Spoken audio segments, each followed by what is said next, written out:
प्रणाम। हम किरण शर्मा, हम मंजू शर्मा अपना यूट्यूब चैनल पर सबको स्वागत करै छी। नमस्ते, प्रणाम सब दीदी भाई जी के प्रणाम, सब यूट्यूब फैमिली के प्रणाम। और हम दोनों देवरानी जेठानी बहुत प्यारा सा मूरन गीत गावा जा रहल छी। सब जरूर सुनब, कमेंट करके जरूर बताएब गीत केहन लागल नहीं लागल। बहुत प्यारा सा गीत ये, अहाँ सब फुल वॉच करके गीत के जरूर सुनब, लास्ट तक गीत के जरूर सुनब, तभी गीत के समझ नीक लागत तो लाइक सब्सक्राइब से हो करब और ज्यादा से ज्यादा शेयर जरूर करब। और अहाँ सब अपन प्यार आशीर्वाद हमरा सब पर खूब बरसाएब। बहुत सुंदर गीत छै। देखियो हजमा के की सब कहि रहल छै आ की सब दान करे छै, दान की सब देवी सेहो देखबै। आ कत कत बौआ मामी के हजमा घुमेती सेहो सुनबै। लास्ट तक अहाँ सब जरूर सुनब।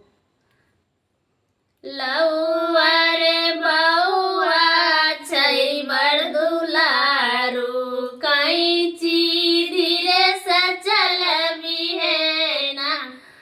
लौआ रे बौआ छै बड़ दुलारू, कैंची धीरे से चलबी है ना। धीरे से चलबी है ना, कैंची धीरे से चलबी है ना।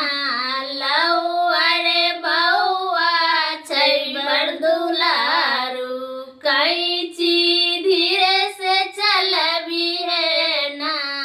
लौआ रे बौआ छै बड़ दुलारू, कैंची धीरे से चलबी है ना। बौआ के मामी हजमा, बौआ के मामी हजमा तोरे देबौ रे। हजमा तोरे देबौ रे। हजमा रे दिल्ली शहर राजधानी, उनका लाल किला देखबी है ना। हजमा रे दिल्ली शहर राजधानी, उनका लाल किला देखबी है ना। लौआ रे बौआ छै बड़ दुलारू, छोरिया धीरे से चलबी है ना। हजमा रे बौआ छै बड़ दुलारू, छोरी धीरे से चलबी है ना। धीरे से चलबी है ना रे हजमा, धीरे से चलबी है ना। हजमा रे बौआ छै बड़ दुलारू, कैंची धीरे से चलबी है ना। लौआ रे बौआ छै बड़ दुलारू, छोरी धीरे से चलबी है ना। बौआ के मौसी हजमा, बौआ के मौसी हजमा तोरे देबौ ना।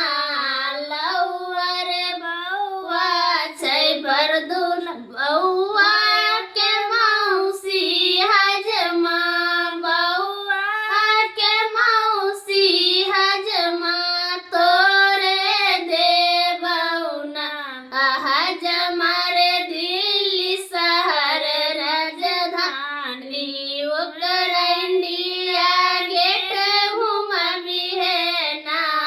हजमा रे दिल्ली शहर राजधानी, उनका इंडिया गेट देखबी है ना। लौआ रे बौआ छै बड़ दुलारू, कैंची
हज मारे